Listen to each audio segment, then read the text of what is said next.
मी doctor B.D. जडे, senior scientist, Jain irrigation system limited जळगावच्या वतीने हार्दिक स्वागत करतो।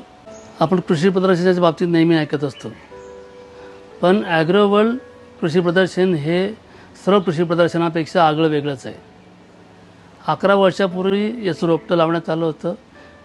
11 वर्षापूर्वी हे कृषी प्रदर्शनाला सुरुवात केली, त्यावेळेस फक्त 65 स्टॉल होते या प्रदर्शनामध्ये, आणि आज हे रोपटं आता मोठ्या वृक्षात रूपांतर झालं आहे आणि 265 स्टॉल आता या प्रदर्शनामध्ये येऊ लागले। मागच्या वर्षी 265 स्टॉल होते आणि जवळपास 1 लाखाच्या वर शेतकऱ्यांनी व्हिजिट केली होती। हे प्रदर्शन आगळं वेगळं असण्याचं कारणच असं की शेतकऱ्यांच्या समस्या ओळखून या प्रदर्शनामध्ये वेगवेगळ्या उत्पादनाची मांडणी केलेली असते।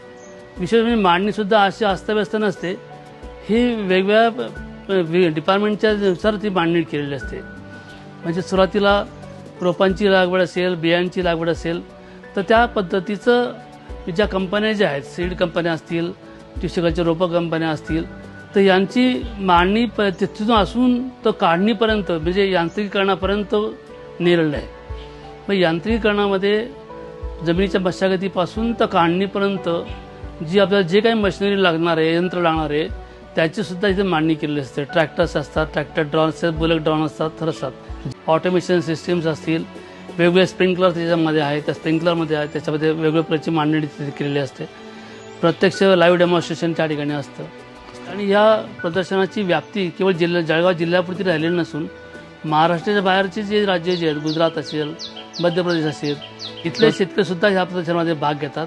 त्यामुळे नवीन नवीन तंत्रज्ञान काय आलेलं आहे ह्या शेतकऱ्यांना त्याची उत्सुकता असते आणि ॲग्रोवर्ल्ड नेमकं तेच ह्याच शुभेच्छा देतो। आणि ॲग्रोवर्ल्ड कृषी प्रदर्शनाला आपण आवर्जून भेट द्या अशी आपली सर्वांना आपल्या सर्व शेतकरी बंधूंना विनंती करतो आणि आवाहन करतो।